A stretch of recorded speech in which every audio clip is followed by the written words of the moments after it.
Phenomenon of the Arbaeen walk. During these days and nights, you will find millions of people heading towards the city of Najaf and from there towards the city of Karbala. And on this journey, you'll see different phenomena that takes place that maybe for many of us growing up when we were a lot younger might have been new to us. We may have not seen this when we were younger. I know I visited the city of Karbala a number of years ago before the walk had turned into what it has turned into today.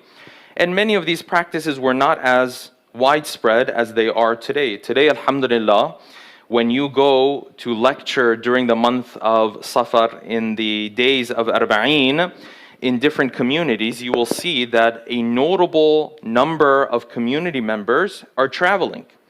And the reason why they're traveling during this time is because they're gone to Najaf and Karbala to be a part of this beautiful phenomenon called the Arbaeen walk. And many of us see on social media and other places the beautiful scenes that are created there out of love and the passion and the affection that people have for the Ahlul Bayt. People giving from their wealth, the whole country of Iraq hosting 15, 20 million people every single year to have them come, feed them, clothe them, host them out of the love that they have for the grandson of the Messenger of Allah, which really comes from their love for the Messenger of Allah and Allah subhanahu wa ta'ala. So in today's khutbah, I wanted to take some time for us to be able to understand this in a little bit of a deeper way, inshallah, and to help us understand how does this fit into our theology and how does it fit into the teachings of the Ahlul Bayt. If today you went and read in the seerah of the Ahlul Bayt about any particular incident where any of the Ahlul Bayt walked from the city of Najaf to Karbala, you would not find any instance of this. In none of the lives of the Ahlul Bayt was this an established practice in the specific way that it is done today. And yet today you will find scholars who have studied the lives of the Ahlul Bayt far more than you and I would recommend this practice, and in a very heavy way. And so this helps us understand that the approach to understanding the teachings of the Ahlul Bayt is quite nuanced. There's a lot of details that someone has to take into consideration when they want to point to a particular act and say whether this is recommended or it's not recommended according to their teachings. So if someone wanted to look at this from the perspective of someone outside of the Shia school of thought, I know for us within the Shia school of thought, this is a understandable phenomenon. It's not that difficult to understand. It's not that confusing. But quite often people outside of our school of thought ask this question: where is this practice coming from? Why is it that the Shia engage in this walk where millions of them, in this very clear and manifest manner, set aside their lives maybe for a whole week to travel to the other side of the world and walk and create this phenomenon?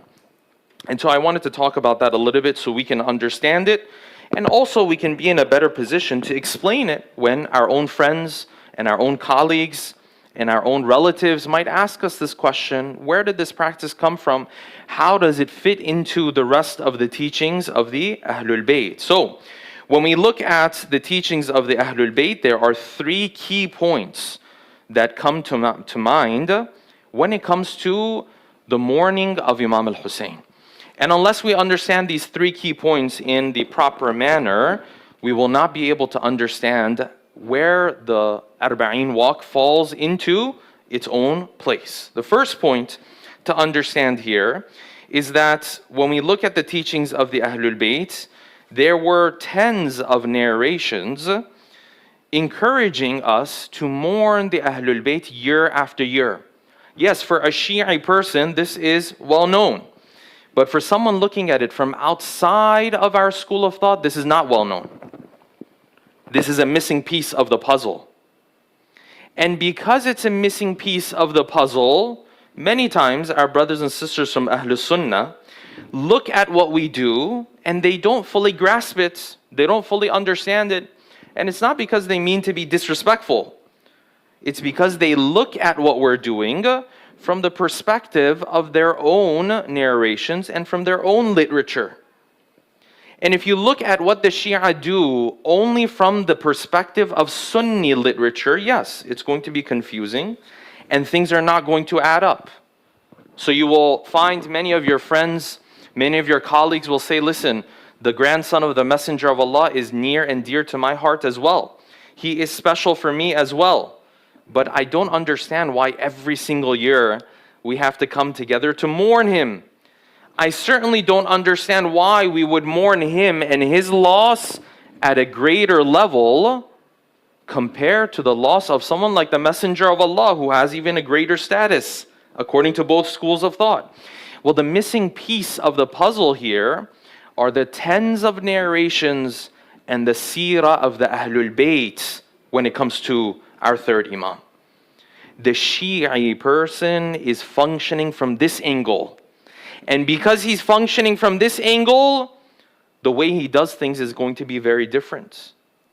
So for him, he has understood from the Ahlul Bayt that your love for the Ahlul Bayt is one thing. There is a specific duty to mourn the passing and the martyrdom of Imam Hussain every single year. This is a separate teaching in detail. And part of this confusion comes from the fact that many of the Shia explain this concept in a very confusing way. They will say, how could you not mourn Imam al-Hussein when he is the grandson of the Messenger of Allah? The grandson of the Messenger of Allah, there were other grandchildren for the Messenger of Allah who you do not mourn. Say, how could you not mourn Imam al-Hussein and he is one of Ahlul Kisa? Yes, Imam al-Hassan was also one of Ahlul Kisa. We don't mourn him to the same extent, in the same way. Yes? How could you not mourn Imam al-Hussein and he is the one who the Messenger of Allah said he loves him and whoever loves him, Allah will love him. Yes, the Messenger of Allah said lines of this sort about some of the other Ahlul Bayt as well. But the emphasis on mourning Imam al-Hussein is because of specific teachings. It is because of teachings that came specifically from the previous Imams, Imams who lived before Imam al-Hussein was actually martyred, and then even more so from Imams who lived after Imam al-Hussein was martyred. We read in the seerah of Amirul Mu'mineen, salawatullahi wa salamuhu alayhi. Allahumma salli ala Muhammad wa ala Muhammad. We read in the seerah of Amirul Mu'mineen that when he passed by the plains of Karbala on his way to the battle of Siffin, he took from the soil of Karbala and he cried because of the massacre that he was aware of that was going to take place here. We have narrations, some of them, even Ahlus Sunnah have narrated, of the Messenger of Allah taking the dirt of Karbala that the angel had brought to him and crying over this dirt of Karbala. And then we have a multitude of narrations from the fourth Imam, from the fifth Imam, from the sixth Imam, and more importantly, their seerah that taught us that it is our responsibility to come every year to mourn this martyrdom. And this martyrdom in particular. Yes, in Ahlul Kisa, how many other people are greater than Imam al-Hussein? Maybe all of them. The Messenger of Allah is certainly greater than Imam al-Hussein. The first Imam is certainly greater than Imam al-Hussein. His mother, it seems as though would have a higher status. Imam al-Hassan seems as though he would have a higher status, but none of their passings or martyrdoms was highlighted in the same way. Now, what is the wisdom behind this? This is a separate discussion. But if someone asks this question, why do the Shia, when it comes to the martyrdom of Imam al-Hussein, when it comes to Arbaeen, why do they show this level of attention? The answer is the narrations of the Ahlul Bayt and the seerah of the Ahlul Bayt that specifically highlighted this one. Not just because he's the grandson of the Messenger of Allah. Not just because he was a Sahabi, not just because he was one of Ahlul Kisa. No, there were others who also had these characteristics as well. So this is the first principle.